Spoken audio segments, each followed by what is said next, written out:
Bonjour Pauline. Bonjour. Bonjour Lou. On va voir un petit peu comment on fait les retournements aujourd'hui. Et oui, les retournements dos-ventre et ventre-dos. Je vais la tourner un peu vers moi et puis après on la mettra de l'autre côté. Alors du coup, quand on soulève un bébé, on rappelle, on place la main sous l'occiput, la main sous le coccyx et on accompagne bébé. On vient solliciter avec un petit hochet, une bouteille sensorielle pour que l'enfant ait envie d'aller attraper. Alors on essaye de le mettre un peu en diagonale pour que bébé vienne regarder, il est stimulé par la bouteille. Hop là, et il va venir chercher avec son bras opposé. Alors à ce moment-là, vous venez solliciter au niveau de sa hanche.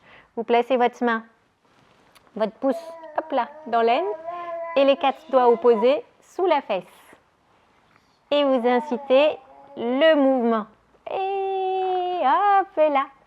Et voilà, super Lou. Et voilà, bébé joue avec son petit jeu. Si vous voulez aller dans le sens contraire, pour souvent dos-ventre, l'enfant, c'est assez facile. Ventre-dos, il est souvent coincé un petit peu avec ses bras. On ne sait pas trop comment le retourner.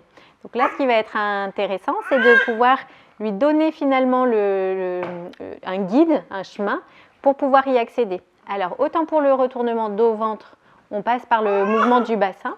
Autant pour le retournement ventre-dos, on va plutôt être sur un mouvement qui va se passer au niveau de l'épaule.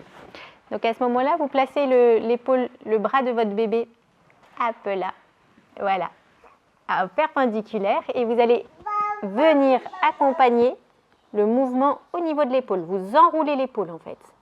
Et vous allez voir que plus vous allez être dans ce mouvement, où vous guidez en fait au niveau de l'épaule, plus du coup elle va sentir en fait, ça va venir lui donner de la conscience corporelle et elle va sentir le mouvement et hop, elle s'autorisera à rouler plus facilement par elle-même. Ce qui va être important, c'est de solliciter des deux côtés. On a toujours une dominance latérale, donc on a tendance à faire souvent d'un côté. L'idée, c'est de travailler des deux côtés pour que du coup l'enfant puisse bien explorer tant son hémicorps droit que son hémicorps gauche pour bien connaître son corps dans l'ensemble et pouvoir bien se regrouper et avoir une bonne attention ensuite à soi et puis à l'autre et au travail à exercer. Plus tard, bien évidemment.